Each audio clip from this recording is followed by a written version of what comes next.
Hi everyone, Shane R. Monroe here, and today something you've been asking for, a dock case pair. So UPTOHIGH has sent me a dock and a case that fit well together, and so I'm taking a look at them. These were sent to me free of charge, but you're going to get an honest review from me. You guys know by now I do not pull punches. So let's take a look at this. This is a 6-in-1 dock. Basic manual here, nothing jumps out as being extraordinary. Basically telling you what each of the ports are, what they do. It should be pretty obvious to most people, but serviceable, but probably not needed. Okay, let's take a look at the dock itself. Now, this is well packaged. Let's take a look. Here it is. So this gives me vibes of the JS Ox dock. It's got rubberized feet on the bottom, and inside the area that you put the deck, it's got some rubber padding. And yeah, let's take a look at the back. We got HDMI 2.0, USB 3 ports. The charging is on the side. I'm not a big fan of that. I'm not a fan of side stuff. And, oh, and of course the Ethernet ports on the other sides. I don't love that a ton. And here is the plug. It's nice and big, easy to grab. I like that. Very comfortable. Okay. So I guess what we need to do now is stick a deck in it and see what it looks like. So I'm going to go ahead and put my deck in, and much like the JS Ox, there's a lot of wiggle room in here. It's not form-fitting. It's another one of those ones where it feels like it's kind of not designed to fit the deck. It was sort of an afterthought to fit the deck. However, though, in this case, they've got an excuse. While there's a lot of wiggle room in here, that's probably to support the use of the case that we're going to put on this guy in just a minute. So here's the case itself, TPU case, designed custom fit for the Steam Deck. Let's see what we got going on here. Again, well packaged, has some nice styrofoam here to keep the shape. And let's see what we've got. Well, this is thick. It's very heavy duty. It doesn't feel cheap at all. It's a little heavy though. You can see that all the ports are well cut on the top. It feels very durable. It feels like it might actually withstand a drop or two. And yeah, it feels good. But no, we got to get it inside here. We got to get the deck inside the unit first. And as you can see, I'm struggling a little bit with this. It probably would have made more sense to stuff it in head first, but I thought I would give it a try this way. And yeah, I'm having some difficulty getting it in that direction. So we're going to go ahead and pop this guy out, and we're going to go head first in and see if that helps out. It's still pretty tough to get in, but that also means it's not going to come off very easily. All right, there it is in place. Okay, let's take a look. The top looks good.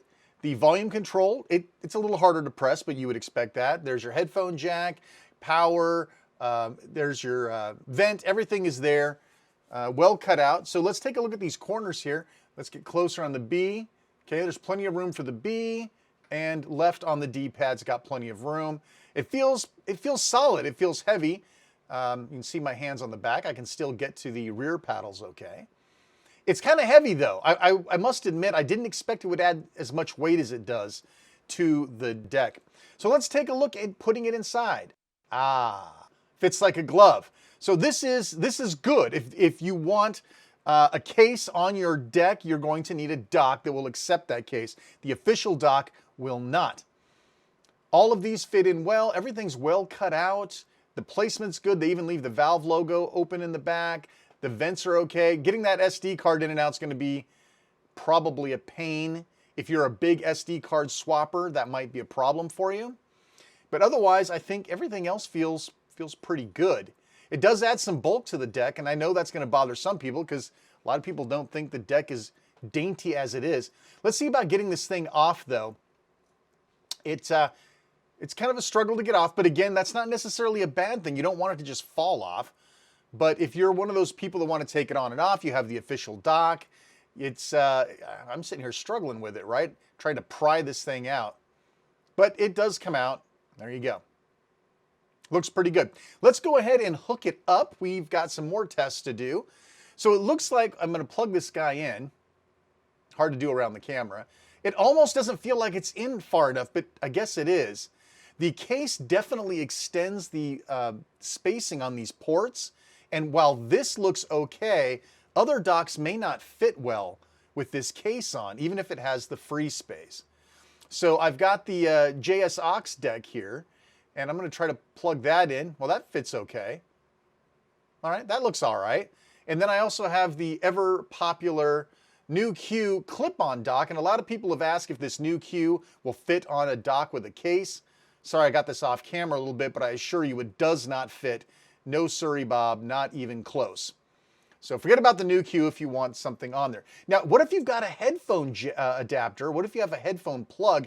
You may have trouble getting it in here. If you've got too big of a plug on there, it's kind of shaky, right? I don't know. I mean, you might have to trim some of that case off if you have a particular type of headphone jack. So that could be a negative to the case, depending on how you're using the headphone jack. So let's see about getting this SD card out.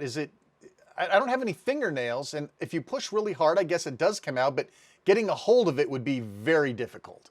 If you're an SD card swapper, probably a case isn't going to be for you. All right then, I think it's time for us to get to the meat of the show here and actually plug all of the cables in. To the back side, we're going to plug in HDMI, a mouse, a keyboard, all the sorts of things that you would expect us to plug in. I've got a nice little external 1080p monitor here. That'll be our very first test to see how well it performs there.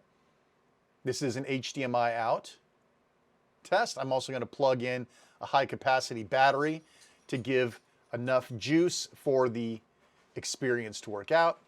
Definitely takes a little extra push to get that power on. And there we go. I saw it flicker. And there we go. Time is pretty short to get the display up. All right, let's see if I can move the camera and give you a decent look here. All right, you can see everything looks okay. Keyboard's working all right. This looks fine. Obviously, we're going to want to test it on a couple of other video sources to make sure, but for my external monitor test, it seems to work okay. And the cable's holding in fine. I was kind of concerned, but there's no shortage or anything in there, so that looks okay. All right, next up, I'm putting it in my daily driver location, so it's plugged into my Elgato. You can see I've got everything hooked up back there with Ethernet, and I've got it plugged in into my Elgato 60, HD 60, and the Elgato's very picky about signal strength and compliance, and you can see the Elgato's working just fine. Now we're plugged into my 4K monitor, and you can see it looks very crisp, looks nice. There's no problems here in the playback. Everything looks pretty good. Let me give you the info here. I'll turn the info on my monitor so that you can actually see that it is indeed running at 4K 60. They assure me that the output of 2K at 120 Hertz is possible, and it's 100 watts in and 100 watts out, much like the JS aux dock. So what do I think?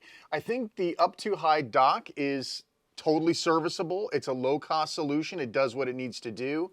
I don't care for the side ports on the dock, but that's personal preference. But when you pair the dock with the case, I think that's sort of what people are looking for. They're looking for a dock plus case solution that they're guaranteed will all fit nice and snug together and work well together, while still offering some protection for the deck itself, maybe giving it a little more girth. I'm not a case guy. The only time I ever use a case is if I need it for my big man hands. And frankly, the Steam Deck is already big enough for my big man hands. Now, my wife has had this on her Steam Deck. This is actually her Steam Deck. She's had it on her Steam Deck for a week. She likes it. My wife's ringing endorsement is probably more important than mine when it comes to this sort of thing. She always wants to have some sort of grip or add-on case for all of her products. I like to kind of go bareback, to be honest. But she likes it. She doesn't have any complaints. I personally feel that there's a little bit of heft and a little too much girth for my particular liking. But for those that are definitely interested in a case solution, I think the UPTOHIGH solution is a pretty good fit.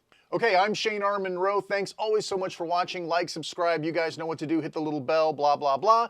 And of course, leave a comment down below. Do you have this set yourself? Do you enjoy it? Do you like it? What don't you like about it? My viewers would love to know your opinion as well. I'm Shane R. Monroe. Thanks always so much for watching, and take care.